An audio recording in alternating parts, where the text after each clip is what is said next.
Assalamualaikum warahmatullahi wabarakatuh. Kembali lagi di channel Ngawal Horor. Untuk kisah kali ini ada sebuah cerita yang diambil dari tulisannya akun Twitter @gundulsilir. Dan untuk kisah yang akan saya bawakan kali ini yaitu sebuah kisah yang berjudul Kulo Nuwun. Sebelum kita lanjut ke ceritanya, tekan dulu tombol like video ini dan jangan lupa tekan juga tombol subscribe channel ini dan nyalakan juga lonceng notifikasinya agar tidak ketinggalan cerita-cerita lain dari channel ini. Dan jangan lupa follow akun Twitter penulis. Bagi teman-teman yang ingin membaca langsung ceritanya, nanti silahkan saja kunjungi link yang saya sertakan di kolom deskripsi. Dan seperti apa untuk kisah kali ini, langsung saja kita simak berikut ini. Satu kata yang terlupa membuatmu celaka. Kisah ini adalah kisah almarhum bapak aku. Hari ini, hari Minggu, kami sekeluarga berencana berkunjung ke rumah kakek dan nenek. Memang kami sering sekali ke rumah kakek dan nenek dari ibuku yang memang tidak terlalu jauh dari rumah. Hanya beberapa kilometer. Kami sering diminta bantuan kakek dan nenek untuk membantu di ladang atau sawah. Pagi-pagi sekali kami sudah sampai ke rumah kakek dan nenek. Dengan diantar bapak menggunakan sepeda. Tapi kali ini bapak akan kembali lagi ke rumah karena ada pekerjaan. Bapak dimintai bantuan seorang saudara jauh di kampung sebelah. Pagi itu bapak seperti kurang bersemangat. Entah karena kurang sehat atau memang sudah firasat. Ibuku sempat membujuk bapak. Ada apa pak? Kok makannya gak kayak biasanya? Ibu memperhatikan makan bapak yang tidak lahap seperti biasanya. Gak apa-apa bu. Agak ragu-ragu saja sama kerjaan ini. Lah ada apa? Apa kurang sehat? Enggak bu. Enggak kenapa-napa. Kalau gak enak badannya, tidak usah dikerjakan saja pak. Sudah di sini saja bantuin mbah. Lah jangan bu. Tidak enak. Sudah dari minggu kemarin janji. Orangnya juga nungguin. Ya sudah pak. Tapi ini jamu telur kampung. Diminum dulu ya biar badannya enak. Sambil menyodorkan 2 telur kampung dan gelas. Bapak hanya menerima dan segera meminumnya. Kemudian pamit berangkat.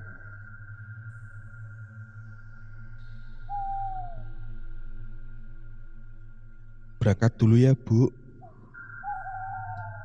Iya pak, hati-hati. Kalau badannya nggak enak, istirahat saja jangan diteruskan. Bapak mengangguk dan segera menggoes sepeda tuanya. Setelah melihat bapak berangkat, kami segera bersiap ke ladang mbah. Menyiapkan peralatan yang akan dibawa ke ladang dan membawa 1 kendi air minum. Kami semua cukup sibuk di ladang untuk memulai tanam benih jagung baru. Semua saudara ikut membantu. Menjelang zuhur, kami disuruh mbah untuk bersih-bersih, istirahat, sholat, dan makan bersama kembali ke rumah mbah. Kami pun kembali ke rumah.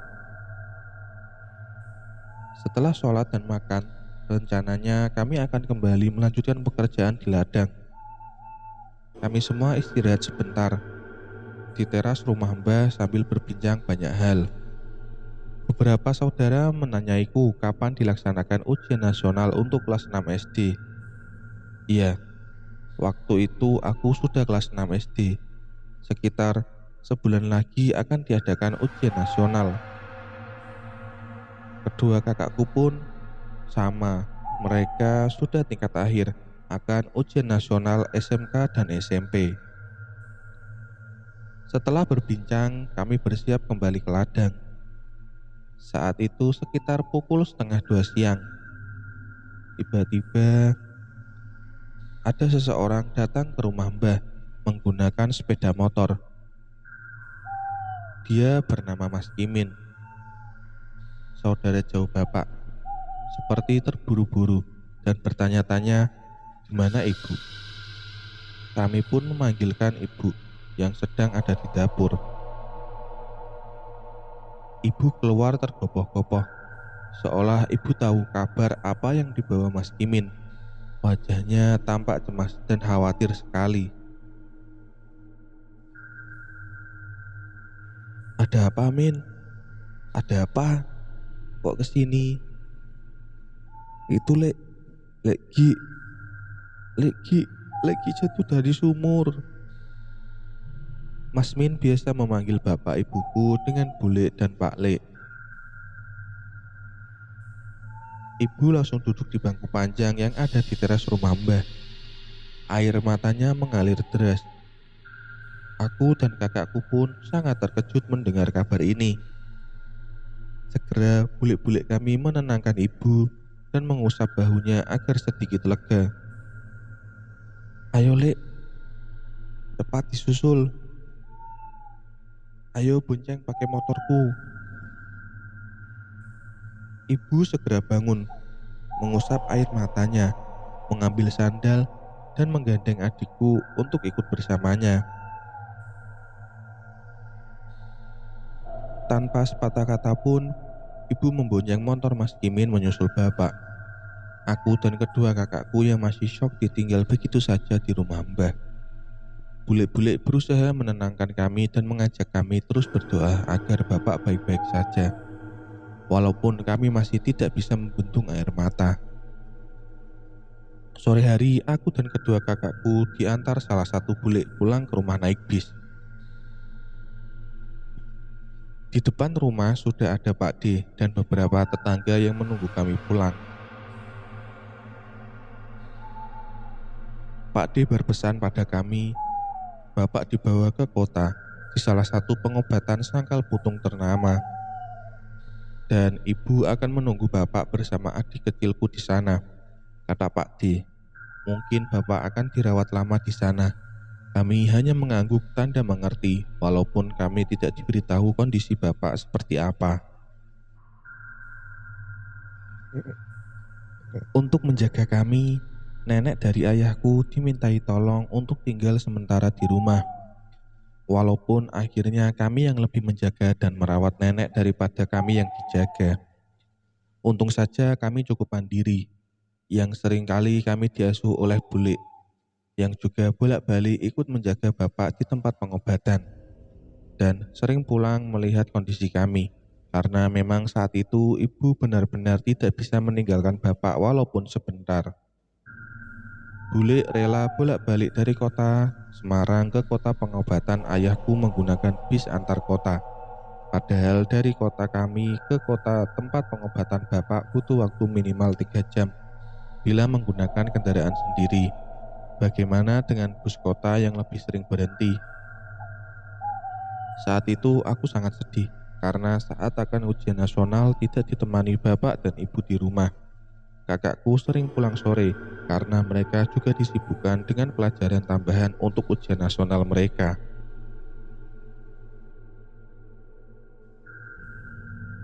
Aku cukup beruntung diajak sekali ke sana bebarengan dengan warga yang akan membesuk bapak dengan menyewa mobil angkutan kota. Itu pun karena mereka kasihan melihatku. Sampai di sana aku melihat bapak yang terbaring di ranjang kayu. Kedua kakinya dibalut dan nampak sangat besar. Masih terlihat seperti cairan merah darah merembes dari balutan itu. Karena masih harus sekolah, aku ikut pulang bersama warga. Sebulan lebih kami menunggu bapak pulang. Berharap Bapak sehat kembali. Bapak akhirnya pulang setelah hampir 1,5 bulan di tempat pengobatan. Tapi Bapak belum benar-benar sehat. Bahkan Bapak masih harus dibopong. Bapak memang sudah pulang, walaupun kondisinya masih belum bisa dikatakan baik. Mungkin Bapak Ibu mengkhawatirkan kami anak-anaknya yang di rumah dan juga biaya hidup di sana. Dan untuk kami di rumah juga sudah menipis. Ibu mengatakan juga penanganan di sana sudah tidak sebagus dulu yang orang-orang katakan.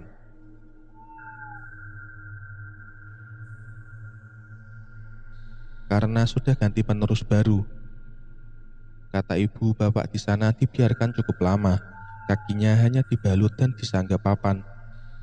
Pernah satu ketika perban kedua kaki bapak menjadi berbau busuk dan mengeluarkan cairan kuning yang cukup banyak. Ibu sudah berkali-kali memanggil penanggung jawab pengobatan, tapi hanya mengatakan tidak apa-apa. Karena bapak mengeluhkan rasa nyeri yang dahsyat di kedua kakinya, ibu memberanikan diri membuka balutan perban. Alangkah terkejutnya, luka bapak malah memburuk menjadi busuk, mengeluarkan nanah, bahkan terdapat banyak belatung kecil pada lukanya. Ibu segera berlari, memanggil perawat pondok Sangkal Putung dan menunjukkan luka bapak yang seperti itu. Karena dirasa perkembangan pengobatannya kurang baik, ibu dan bapak memutuskan pulang ke rumah sambil mencari alternatif pengobatan lain. Ibu mengatakan cukup kecewa pada pemilik rumah yang meminta bantuan kepada bapak. Dari sekian tempat pengobatan, kenapa harus memilih di tempat itu yang sangat jauh dari kota kami? Sedangkan di kota kami ada banyak rumah sakit besar, pengobatan alternatif juga banyak. Kenapa harus dibawa ke kota lain? Padahal kondisi bapak saat itu sangat parah. Kedua mata kaki bapak hancur. Tulang mata kaki sudah tidak berbentuk dan mengeluarkan banyak darah.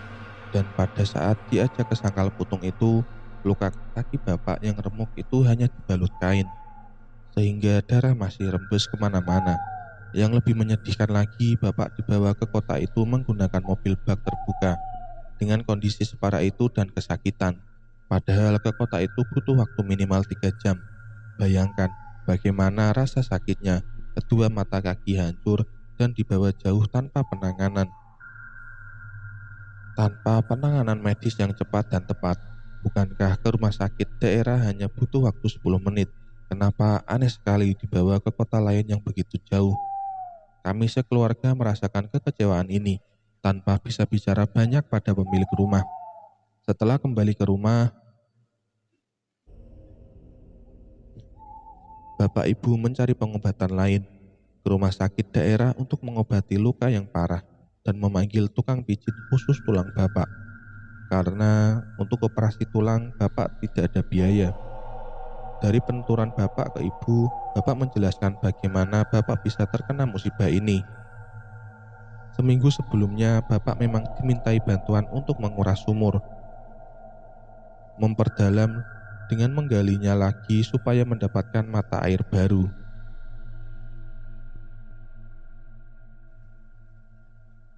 Di saat musim kemarau, banyak warga yang menggunakan jasa kuras sumur agar mata air lebih banyak. Bapak memang kadang-kadang membantu saudara untuk menguras sumur. Oleh karena itu, bapak mengiyakan menguras sumur pada pemilik rumah tadi yang masih saudara jauh dari ibu bapak. Jadi, bapak merasa tidak enak kalau menolaknya, karena biasanya bapak memang hanya membantu menguras sumur saudara. Saat itu bapak dibantu Pak Seno untuk menguras sumur. Bapak yang turun ke bawah untuk menggali lebih dalam dan Pak Seno yang berjaga di atas menarik tanah dari galian menggunakan katrol. Pekerjaan cukup lancar. Menjelang zuhur, pekerjaan sudah selesai dan air mulai menggenangi sumur dengan cepat. Bapak segera naik ke permukaan agar tidak terkena air yang semakin tinggi. Tapi hanya tinggal meraih pinggir sumur dan keluar. Tiba-tiba tangan bapak tidak dapat meraih pinggir sumur karena merasa kakinya ditarik sesuatu. Akhirnya bapak terjatuh kembali ke dasar sumur dalam posisi berdiri. Padahal air sumur sudah tinggi. Bapak hampir tenggelam. Air sudah sebatas leher bapak. Bapak segera berteriak memanggil Pak Seno.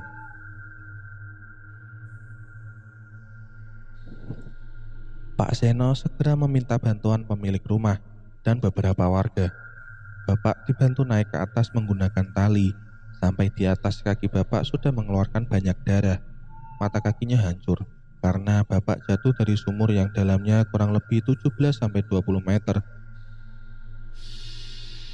Rata-rata sumur di kampungku minimal dalamnya 15 meter. Jika sudah dikuras beberapa musim kemarau maka akan semakin dalam. Setelah diangkat dari sumur, bapak merasakan setengah sadar. Bapak hanya ingat diangkat dinaikkan ke mobil bak terbuka yang pada saat itu terik matahari pada puncaknya. Kembali ke bapak yang sudah pulang ke rumah. Beberapa hari setelah bapak pulang ke rumah, bapak meminta dipanggilkan seorang tukang pijit yang rumahnya dekat dengan rumah ibunya bapak, Mbah Uti dari bapak. Sebut saja namanya Mbah Vi. Mbah Vi ini bukan sekedar tukang pijit biasa ternyata. Mbah Vi tukang pijit yang mendalami ilmu tertentu. Aku juga kurang tahu ilmu apa itu. Katanya dia bisa memijat dari ilmu itu. Mbah Vi bisa menerawang seseorang. Dia bahkan bisa memanggil makhluk halus dan merasuki dirinya sendiri agar bisa berbicara pada pasien yang dituju. Pertama datang ke rumah, Mbah Vi seperti tukang pijit biasa, seorang wanita parubaya yang belum begitu tua. Mbah Vi mijit kaki bapak, menerawang. Ia mengatakan, bapak jatuh bukan alami terjatuh, tapi karena ditarik oleh bangsa halus. Ibuku yang mendengar saat itu sangat terkejut. Karena penasaran, ibuku bertanya pada Mbah Vi, maksudnya gimana Mbah? Ditarik sama siapa? Ini ada makhluk halus yang tidak suka, lalu menarik kaki suamimu biar jatuh. Ya Allah, lah kenapa kok tidak suka dengan suamiku Mbah? Salahnya apa kok sampai ditarik?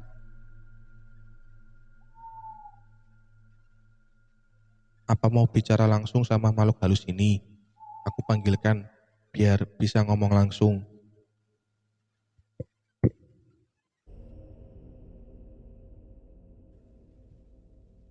Siapkan rokok. Ibu lalu keluar sebentar untuk membeli rokok ke warung. Setelah mendapatkan rokok dan memberikan pada Mbah Vi segera memulai pemanggilan makhluk halus tadi. Sebelumnya Mbah Vi berpesan, jangan terkejut bila gelagat dan suaranya akan berubah. Itu berarti makhluk halus itu sudah menguasai tubuhnya. Beberapa saat kemudian Mbah Vi tertunduk dan terdiam agak lama. Bapak dan ibu hanya diam dan memperhatikan. Tak lama Mbah Vi mengambil rokok dan menyulutnya. Dari cerita ibuku, pandangan mata Mbah Vi seolah berubah menjadi tajam melihat bapak dan ibu. Mbah Vi sudah dirasuki. Mbah Vi dirasuki seorang laki-laki tua bernama Darmo. Dan dengan suara keras dan serak membentak bapak. Anak kurang ajar, sudah tidak sopan malah ngundang orang tua sampai sini. Maaf, permisi Mbah, ini siapa? Maaf, suami saya nggak sopannya gimana? Anak masuk tempatnya orang kok nggak permisi, asal masuk, kurang ajar sama orang tua. Mohon maaf Mbah, saya niatnya tidak seperti itu. Saya tidak tahu rumah Mbah di situ. Sungguh Mbah, saya minta maaf. Ora, aku ora terima. Tak jaluk nyawamu, apa tak gawe cacat sak uripmu. Maaf sekali Mbah, anaknya banyak, ini masih kecil-kecil, nanti siapa yang nafkahi? Tiba-tiba Mbah Vi setengah sadar, seolah tubuhnya pulih namun masih dirasuki Mbah Darmo. Jadi tubuh Mbah Vi seperti terdapat dua jiwa yang ada di dalamnya. Raga Mbah Vi sendiri dan Mbah Darmo yang merasukinya. Suaranya berubah-ubah menjadi suara Mbah Vi yang wanita parubaya dan suara Mbah Darmo yang laki-laki tua dan serak. Permisi Mbah, saya ikut bicara. Orangnya ini tidak sengaja masuk ke rumah Mbah Darmo. Minta tolong dimaafkan, anaknya masih kecil-kecil. Minta tolong sekali Mbah dimaafkan. Mbah Vi mencoba membantu bernegosiasi dengan Mbah Darmo. Tiba-tiba tubuh Mbah Vi terdiam. Kakinya berubah menjadi bersila. Yang tadinya mengangkat satu kakinya seperti berjegang. Rokoknya juga tidak dihisap lagi, hanya dipegang di tangan kirinya. Suara batuk tiba-tiba terdengar serak. Sepertinya Mbah Darmo kembali menguasai tubuh Mbah Vi.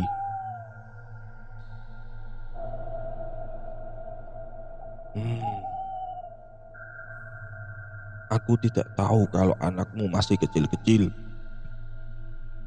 Ini aku beri maaf. Besok lagi, kalau masuk rumah orang jangan lupa permisi. Terima kasih banyak, Bah. Terima kasih.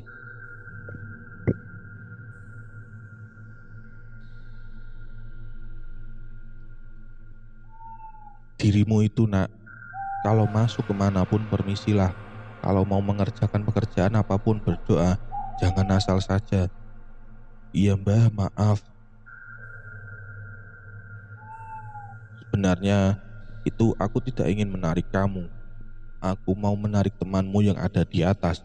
Ternyata dia punya tameng yang lebih kuat daripada aku. Iya, Mbah, maaf. Saya mengakui saat itu pikiran saya kosong, lupa berdoa.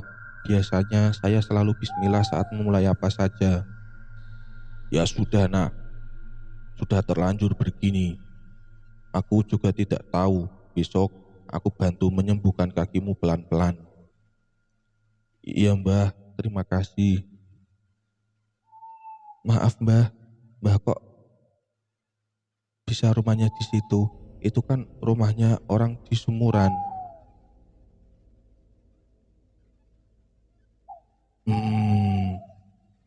Begini, nak. Dulu itu aku pejuang. Aku ikut perang merebut kemerdekaan di negara ini. Saat itu ada tentara Jepang yang beroperasi di wilayah ini. Aku dan satu temanku bersembunyi di gua yang sekarang jadi rumah orang, dekat sumur, dekat sungai. Pas sembunyi, Jepang melemparkan bom. Guanya runtuh. Aku sama satu temanku mati di gua tertimbun tanah tanpa ada orang yang tahu. Lah, gak ada saudara yang mencari, Mbah. Zaman dulu, bila laki-laki keluar jadi pejuang, bila tidak pulang pasti mati, nak. Sudah tidak perlu dicari. Malah ikut tertangkap Jepang. Iya, Mbah.